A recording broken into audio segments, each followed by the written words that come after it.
Good morning, guys. We're going to go over some of our star results at Jackson Heights. This is kind of a snapshot of our seventh grade math assessments.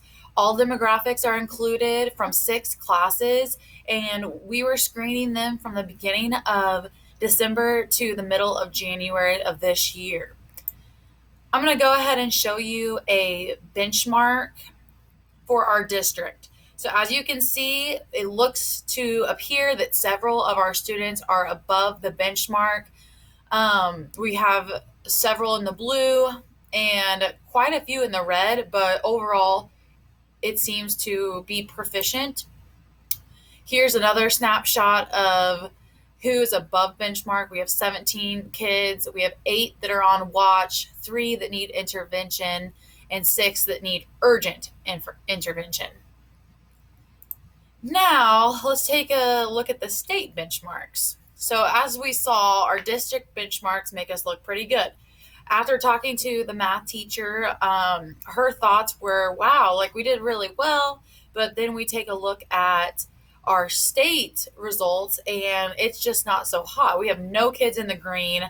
We have several that need interventions and a few that are on watch.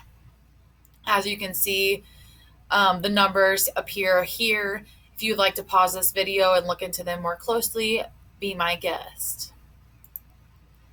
Questions to ask. As I looked through these screening reports with the math teacher, I was able to look at the reports and see some of these questions that were suggested from Renaissance. Are you satisfied with the students at the highest level of performance?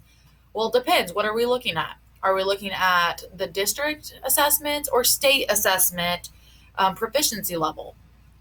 If you looked at the first one, you'd think that we did pretty well. But once you flip over to that second data sheet, you can see that we're not as high up as we should be, and we definitely have kids that are at risk. Which students just above proficiency are you worried about, and what support within or beyond core instruction is warranted? What support is needed for students just below, and do all students represented by your lowest level need urgent intervention? This would take into effect how they do in school, regular day, how they did in assessments, and kind of be able to put those two together to come up with an evaluation of that student and what they needed for their next step. So what's next? One of my favorite shows is The Office. I had to include this. One of my favorite lines is, and I knew exactly what to do, but in a much more real sense, I had no idea what to do.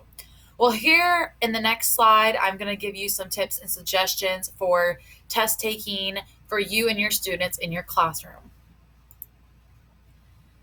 You should be using benchmark tests throughout the course of the entire year. You should see what still needs to be improved upon, what the majority of the class understands, what they don't understand. It's also a good idea to have incentives for your kids. Maybe if they do get over a certain score, after they set a goal for themselves, they get a candy bar. Something simple and easy. These kids really love when they get prizes like that. A really important factor is to work with the test format as much as you can. Showing them the types of tools they can use really relaxes them when they get into the test, and they don't have to think about what those are for because you've already taught them and they understand.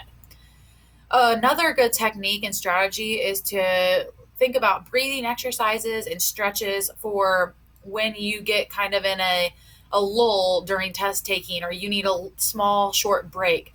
This is good for students to kind of gather themselves and keep moving forward in that test.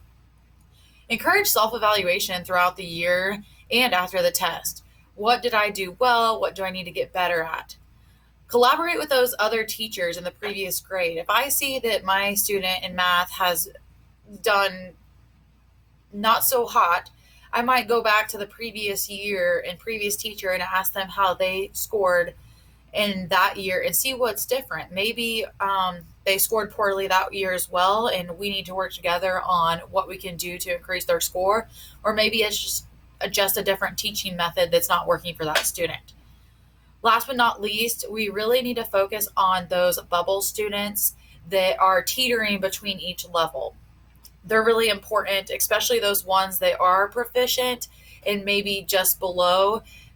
You might think that they're doing well and they don't need any interventions, but uh, it's always important to take another look and take into consideration what can be done for their success in the future. Hope you enjoyed this video, and if you have any questions, shoot me an email.